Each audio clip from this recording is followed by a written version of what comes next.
Greetings, seekers of truth, and a warm welcome to The Morale. Today, we're diving into a book that doesn't entertain you, it confronts you. Albert Camus' The Myth of Sisyphus. Take a moment and think. Why do we rush through our days the way we do? From sunrise to midnight, endlessly moving from one task to the next. Is it merely routine? Or is there something deeper hiding beneath all this noise? Before we go any further, let me tell you this. By the time you finish this audiobook summary, the way you see life, pain, joy, repetition, it will shift completely. This is not a regular philosophy book. It's a mirror that shakes the soul. It forces you to peel back the polished surface of life and stare directly into its raw truth. But a warning is necessary. If you're looking for comforting illusions, soft lies, or temporary emotional bandages, this is not the journey for you. You might want to stop here. But if there is a burning restlessness inside you, a quiet emptiness you carry, that late-night whisper asking, "What is the point of all this?" then you are exactly where you need to be. This is for those who want strength, not sympathy, clarity, not fantasy, a tool, a real tool, to face the chaos of life. And I promise you this, by the end of this book, you will feel a strange clarity inside your biggest confusions, a rare sense of freedom, and an inner strength that does not depend on anyone or anything.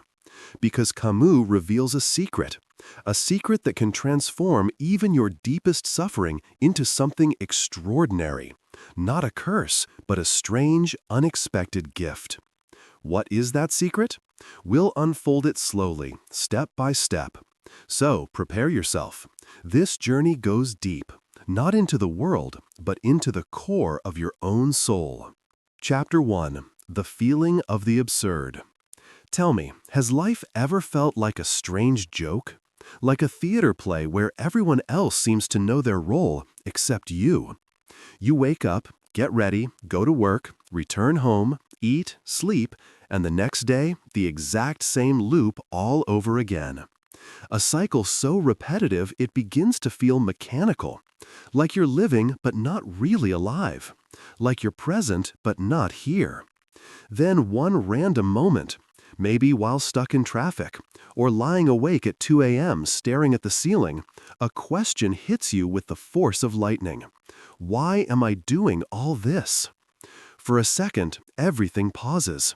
The world feels unfamiliar, almost foreign, as if you're watching your own life from the outside, and you suddenly don't recognize yourself. Albert Camus called this moment the absurd. The absurd is born the instant the world stops making sense. Humans desperately search for meaning. We want a grand purpose behind our struggles, our routines, our existence. We look at the sky for answers. But the universe remains silent. Not cruel, not kind, just indifferent. And when human hope collides with the world's silence, the spark that erupts, that tension, that confusion, that unsettling emptiness, is the absurd. It can arrive quietly, through the speed of time. You blink and childhood is gone. Half your life already feels behind you. Or through the sudden realization that everything you're doing might not lead anywhere. The truth is, the absurd isn't outside us. It lives within us. We always live with the hope of tomorrow. We tell ourselves, tomorrow everything will get better. But that tomorrow rarely arrives. And in the quiet spaces of our mind, a strange realization appears. A whisper that death is silently waiting somewhere ahead. That thought brings a dense heaviness to the chest, a darkness that no one else can see. Sometimes this feeling comes from nature itself. When you stand before a massive mountain or stare at the endless ocean, you suddenly feel how small you truly are. You realize the world will remain exactly the same whether you exist or not. The sun will rise, rivers will flow, people will continue living, with or without you. And that thought creates distance, not just from the world, but from your own inner self. It feels like you are trapped inside a glass box. You can see everything clearly, but nothing feels connected to you. You can't touch it. You can't feel it. You're present, but not part of anything. This is the absurd. This is exactly what Camus describes. Now, you might feel this sounds dark, even depressing. If life has no deeper meaning, then why continue living? What's the point of all this struggle? This is where most people give up. They think there's no escape from this emptiness, that this feeling will swallow their sanity. Everyday life becomes hollow. Work, relationships, prayers, everything loses weight. People laugh, talk, smile, but inside they feel like a deep, silent cave. They chase success, but find no peace in it, because that fundamental question keeps echoing. What is the real meaning behind all this? So the real challenge becomes this. Is there a way to live, not by denying the absurd, but by accepting it? A path that does not rely on false hope, but gives us the strength of truth, the strength to stand tall even when life gives no answers.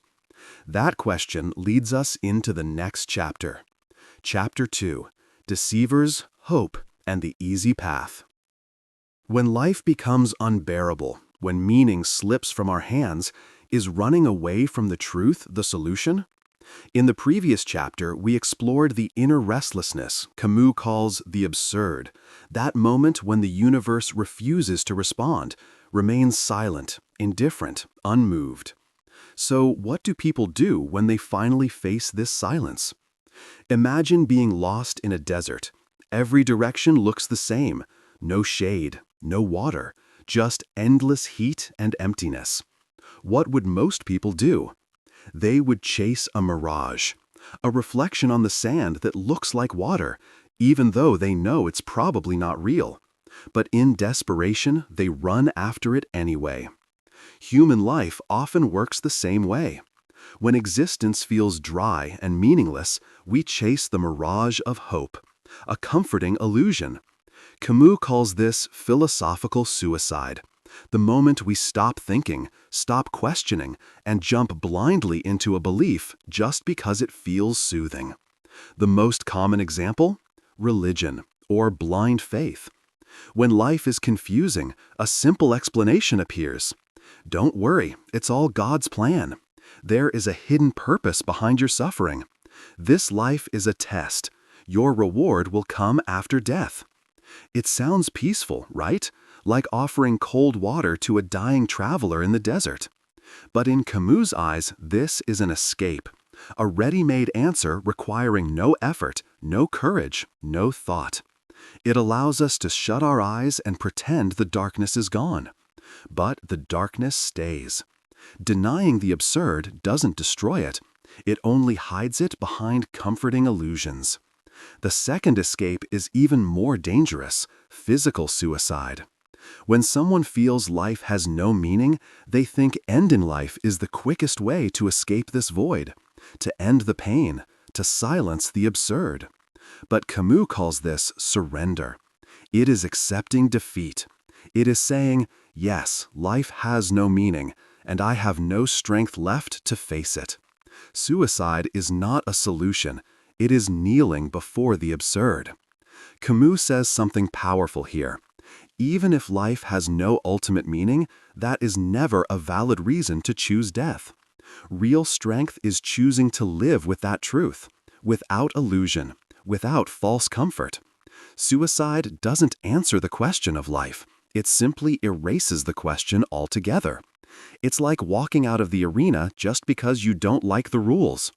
For Camus, the real question isn't, what is the meaning of life? The real question is, can a person live while knowing that life has no inherent meaning? Suicide means withdrawing before you've even faced that challenge. But beyond these extreme choices, there are smaller escapes we practice every day. We trap ourselves in tomorrow's promises. When I finally get that promotion, I'll be happy. When the kids settle down, then I'll relax. When life becomes stable, I'll finally breathe. We hang our happiness on a future that never arrives. We bury ourselves in work, drown in parties, scroll endlessly through feeds. Not because these things matter, but because they distract us from confronting the questions buried inside our silence. We love noise because we fear silence. Silence reminds us of our isolation and the mismatch between our hopes and reality. So, what is the real way out? If false hope is self-deception and suicide is surrender, what should a human being actually do? Camus says there is a third path, a rare path, a difficult path, a powerful path.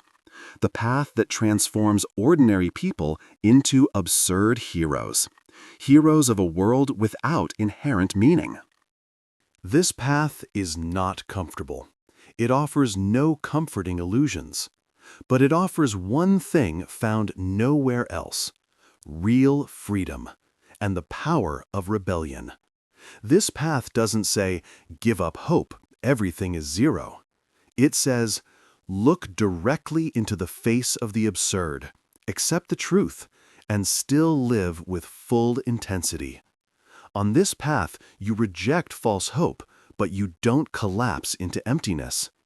It's a narrow, subtle, demanding path, but it gives you a brand new energy to live. In the next chapter, we'll meet the absurd hero. We'll understand where this path leads and what inner strength rises from it. And we'll discover the three greatest weapons of the absurd human: rebellion, freedom, passion. Chapter 3: Rebellion, Freedom, and Passion. The three greatest weapons for living boldly in a meaningless world. We have now reached the turning point, the moment where everything shifts. We've explored the feeling of the absurd. We've seen the traps people fall into: false hope or surrender. But Albert Camus offers a more radical solution: the path of the absurd hero, a person who becomes stronger because they understand the truth. This hero rises with three weapons: rebellion, freedom, passion.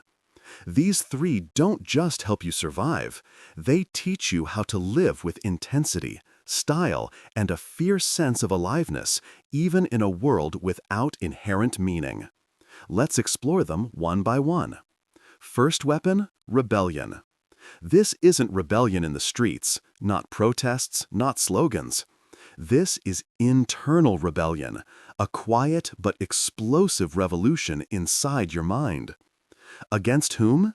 Against the absurd itself.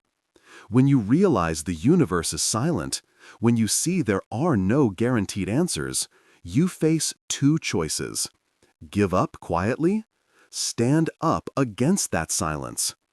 Rebellion means saying, I know life has no pre-written meaning. I know death is inevitable. I know the universe doesn't care about me. But I will live anyway. I will not surrender. Getting out of bed every morning and facing the day fully, even when you know your efforts hold no eternal significance, that is rebellion. Finding moments of laughter in sadness, creating joy in a hollow universe, choosing to stand tall while knowing you will eventually fall, that is rebellion. Rebellion is not beating the absurd, it is refusing to be beaten by it. And from this rebellion emerges the second weapon. Second weapon, freedom. You might ask, what freedom? We are bound by responsibilities, society, family, work. But Camus' idea of freedom is different. It is internal freedom, not external. Imagine no longer being chained by the future. Imagine a life where you don't desperately cling to what might happen next. When we become slaves to hope, whether it's the hope of heaven or the hope of tomorrow, we sacrifice today at the altar of the future. But the absurd human accepts that nothing is guaranteed. And in that realization, a powerful freedom is born. Now you don't act for results. You act for the sake of the action itself. You work, create, live, love, not because you hope for a reward, but because the present moment is all you truly own. This freedom lifts you beyond expectations, beyond fear, beyond society's invisible rules. And once you taste that freedom, you stop caring about external approval. Because you've understood a strange but liberating truth. In the end, nothing is certain, and that is exactly why everything becomes possible. This very freedom gives a person the right to live each moment with full intensity. They no longer remain prisoners of the future. They become kings of their own present. And when rebellion sharpens your spirit and inner freedom releases your fears, a third weapon awakens almost automatically: passion. When you truly know life is just once and that it carries no pre-written meaning, what do? You stop drifting through your days. You start living them. You begin to feel every emotion: joy, pain, excitement, loss, not half-heartedly, but fully. Nothing is dull anymore. Nothing is taken for granted. This is real passion. The absurd human is not concerned with moral perfection, nor do they seek some mystical higher purpose. Instead, they seek experiences, not out of desperation, but out of a deep hunger to live. They see the world with the eyes of a child, full of freshness, wonder, and curiosity. They see work not as slavery for a paycheck, but as a chance to test the limits of their abilities. They see relationships not as duties, but as rare opportunities to understand the depth of human connection. They see every sunset as if it might be the last one they ever witness. They listen to every conversation as if it contains one truth that might change their life. Their passion shows them beauty where ordinary people see nothing, and thrill where others see only routine. They don't run from life, they grab it by the throat. They embrace the whole thing, the bright parts, the painful parts, the meaningless parts, with complete honesty and intensity. So, these are the three weapons: rebellion, freedom, passion. They are woven together. Without rebellion, there is no freedom. Without freedom, passion cannot breathe. Together, they create a person who knows the hardest truth about life, and because of that truth, lives more fiercely than anyone else. They escape the traps of false hope. They stop fearing death. They live each moment like a celebration. But maybe it still feels theoretical, right? So, Camus gives us the ultimate example, a story so powerful that it becomes the symbol of the absurd hero. A man cursed by the gods, a man forced into the most meaningless labor imaginable. Yet, through his rebellion, he transforms punishment into strength. Let's meet him. Chapter 4: The Story of Sisyphus. A cursed hero and how punishment became his greatest power. We have arrived at the heart of this entire audiobook. We've understood what the absurd is. We've seen the escape routes people choose. We've studied the weapons of rebellion, freedom, and passion. But now comes the iconic figure who embodies all of it: Sisyphus. In Greek mythology, Sisyphus was a clever king, so clever that he tricked the gods, escaped death for a while, and played with divine rules as if they were toys. But when the gods finally caught him, they didn't just punish him. They crafted the perfect punishment. Sisyphus was forced to push a massive boulder up a steep mountain. With every ounce of strength, he would push, drag, struggle, climb. And just when he reached the summit, just as the stone reached the edge, it would roll all the way back down. And he would have to start again, and again, forever, for eternity. A task with no end, no progress, no meaning, no reward. Imagine it. Your entire existence is one exhausting loop. Isn't this disturbingly similar to our modern lives?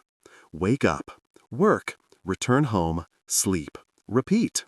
Push the rock of responsibility up the hill only to watch it roll back down overnight. Camus says Sisyphus is the pure absurd hero because his punishment mirrors the emptiness we feel in repetitive routines. But the real brilliance of the story is not in Sisyphus pushing the rock. It's in what happens after the rock rolls down.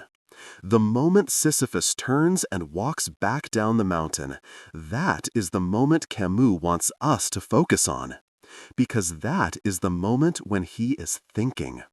He knows there is no hope. He knows the task will never end. He knows there is no divine rescue coming. He knows he will suffer again tomorrow. He is completely alone. His efforts seem pointless. This is the absurd in its purest form. And yet, Camus says we must imagine Sisyphus happy. Why? But it is at this very moment, Camus says, that Sisyphus becomes great. How?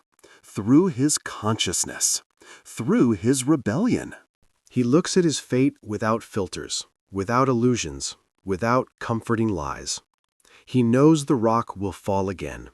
He knows the climb has no end. He knows the task has no reward. And yet, he accepts it fully. He does not wait for miracles. He does not expect justice from the gods. He does not hope the universe will one day change its mind and spare him. He accepts the truth in its raw form, and that becomes his victory. When Sisyphus walks back toward the rock, he is not broken. He is not defeated. He is fully awake. He knows the task is meaningless. Still, he chooses to push with every ounce of strength he has. The gods designed this punishment to crush him, but Sisyphus does something brilliant. He takes ownership. He turns and says, not in words, but in his attitude, "This is my fate. This is my rock. So now it belongs to me." And the moment you claim your fate as your own, you become its master. The punishment no longer controls him. He controls it. This is Sisyphus's rebellion. No tears, no submission, no begging for escape, just unwavering dignity. He tells the universe, "You can give me this endless task, but you cannot break my spirit." He finds pride inside a meaningless labor. He discovers strength in futility. This is why Camus ends the book with the legendary line, "One must imagine Sisyphus happy." It sounds strange, happiness in a punishment, but the meaning is sharp. Sisyphus is happy because his happiness does not depend on any result. No success, no outcome, no finish line. His happiness is born from the freedom of accepting the truth and choosing to live anyway. His joy comes from rebellion, from the power of consciousness, from the struggle itself. Every beat of sweat, every push of the rock, every return down the mountain becomes a moment of self-mastery. The rock becomes his purpose, not because it means something, but because he gives it meaning. Our own lives echo this story. Our daily routines, our responsibilities, our heartbreaks, our illnesses, our deadlines, our failures. These are our rocks. We often say, "When this ends, I'll finally be happy. When this burden is gone, I'll breathe. When I finish this phase, life will be good." Camus says the opposite. Happiness is not found after you finish pushing the rock. Happiness is found while you push it. Not by escaping your struggle, but by owning it. Not by hating your burden, but by understanding it. Not by waiting for life to change, but by changing your perspective. But accepting this is not easy. So Camus offers one final question. How do we bring Sisyphus's courage into our everyday modern life? Into our offices, our relationships, our families, our struggles? That answer unfolds in the final chapter. Chapter 5. Love Your Rock. How to Find Happiness and Freedom in Ordinary Life. We've reached the last chapter of this journey. We've understood the absurd, walked beside Sisyphus on the mountain, and watched him turn punishment into power. Now we return to our own world, but with a new lens, a new mindset. The question now is not, how was Sisyphus happy? The question is, how can you become happy like Sisyphus? How can you love your rock, your responsibilities, your challenges, your struggles, instead of being crushed by them? Camus isn't offering mystical solutions. He's showing a practical way to live a strong, meaningful, grounded life. And it begins with step 1. Step 1. Recognize your rock. What is the rock in your life? Is it a job that drains you? A relationship that constantly tests your patience? A long-term illness you're fighting? Financial responsibilities that never end? Everyone, without exception, is pushing a rock. The first step is to identify it clearly, without blame, without self-pity, without denial. This is your reality. This is your challenge. And clarity is the beginning of strength. Step 2. Accept it. Acceptance does not mean giving up. Acceptance means stopping the internal escape. We often think, why is this happening to me? My life should have been different. If only things were easier. These thoughts drain us. Acceptance means saying, yes, this is my challenge. This is my responsibility. I will not run from it. The moment you accept your rock, the weight becomes lighter. It stops feeling like an outside force attacking you. It becomes something you own. And anything we own, we can handle. Step 3. Find joy in the work, not in the outcome. Maybe your rock is your job. Same emails, same meetings, same struggles. You think, I'll be happy after the promotion. I'll be happy once I reach that milestone. That is hope-based living. And hope, as Camus says, is a trap. Instead, shift your focus. Can you do today's work with mastery? Can you bring excellence to something ordinary? Can you treat each task as a small challenge instead of a burden? This is how you love your rock. Joy in process, joy in craftsmanship, joy in effort. Tiny victories begin to appear everywhere. Step 4. Appreciate the descent. Remember, Sisyphus was most conscious, most alive while walking down the mountain. We have these moments too. Driving home at sunset, standing in the kitchen late at night, sitting quietly after finishing a long day, taking a breath on a park bench, resting your mind for a few minutes. Most people numb these moments with noise, scrolling, distractions, rushing. But these are the moments where your consciousness returns. Tell yourself, yes, today was difficult, but I pushed my rock, and tomorrow I will push again. This quiet honesty gives you strength. It reminds you that you are human, alive, aware, resilient. These pauses are not empty. They are healing. Camus teaches something profound. Life's meaning will never arrive from the outside. No God, no miracle, no reward, no cosmic plan is coming to save us. Meaning is something you build, you create, you shape. In your rebellion, in your freedom, in your passion, in the effort itself. The beauty of life lies not in escaping the struggle, but in embracing it with full consciousness. So the next time life feels repetitive, heavy, or meaningless, remember Sisyphus. Look at your own rock, breathe, smile, and push again. Because the real joy is in the push. The real victory is in the struggle. And the creator of your happiness is you. Thank you for walking through this journey. If this exploration of Camus and Sisyphus shifted even one thought inside you, if your rock feels a little lighter, then share your experience in the comments. Your story might help someone else see their struggle differently. If you want more powerful philosophies and life-changing books in clear cinematic storytelling, subscribe to The Moral and tap the bell. We'll meet again with another book, another idea, another perspective that sharpens the way you live. Until then, stay aware, stay strong, and love your rock.